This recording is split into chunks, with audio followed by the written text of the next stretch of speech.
Hello everyone, welcome to my blog मूव टैटस गो। आई होप आप सब लोग ठीक होंगे। मैं भी बिल्कुल ठीक हूँ। एक्चुअली सॉरी, ब्लॉग आने में बहुत लेट हो गया है। मैं कुछ काम में ज़्यादा बिजी थी इसलिए नहीं अपलोड कर पाई।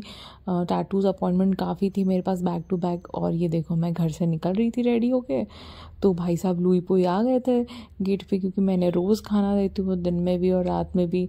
तो ये अपना खाना मांगने आ गए थे कि आप मेरा लंच दे दो मुझे। सो वैसे तो मेरे डिक्की में ही रहता है हमेशा से। मैं कैट फूड भी रखती हूँ, डॉग फूड भी हम रखती हूँ मैं, क्योंकि लुई पुई को पहले मैं कुछ और दे देती थी खाने के लिए, रोटी या हड्डी, कभी कुछ जो भी। तो अब मैं इसके लिए फूड भी रखती हूँ और ये दे देती हूँ उसको। और नाइट में अगर कुछ चपाती या कुछ हो तो वो भी खा लेता है।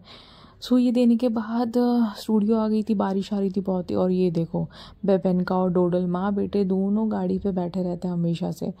उसके बाद मेरी अपॉइंटमेंट थी मैम के साथ। उन्होंने पहले ही, एक्चुअली उन्होंने मुझे 1 साल पहले पूछा था, 1.5 साल पहले, बट वो कुछ रीज़न की वजह से नहीं आ पाई थी। सो उन्होंने फाइनली डिसाइड किया, नहीं इस बार तो मैं बनाऊंगी ही टैटू। तो ये फेदर था उनका और साथ में उनका नाम था। सो एडिट करना था, काफ़ी एडिटिंग थी, हमने वो भी कर ली थी। और हेयर्स क्लीन कर रही थी मैं। आपको तो पता ही है, मैं न्यू ब्लेड हमेशा यूज़ करती हूँ। हाइजीन का बहुत ध्यान रखते हैं हम लोग।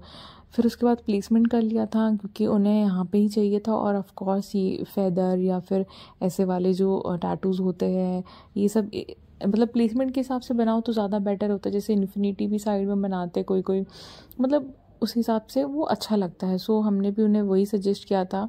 और बहुत सारी बातें हुई, क्योंकि जो 1.5 साल से पेंडिंग थी, बहुत कुछ उन्होंने क्लियर किया, क्यों नहीं आई थी, क्या हुआ। और फिर टैटू कंप्लीट हो गया था। आपने देखा कितना सुंदर बना था टैटू, शेडिंग था। तो गाइज मेरे इंस्टाग्राम पे जाके बिल्कुल आप देखिएगा, मूक टैटूज गोवा पे।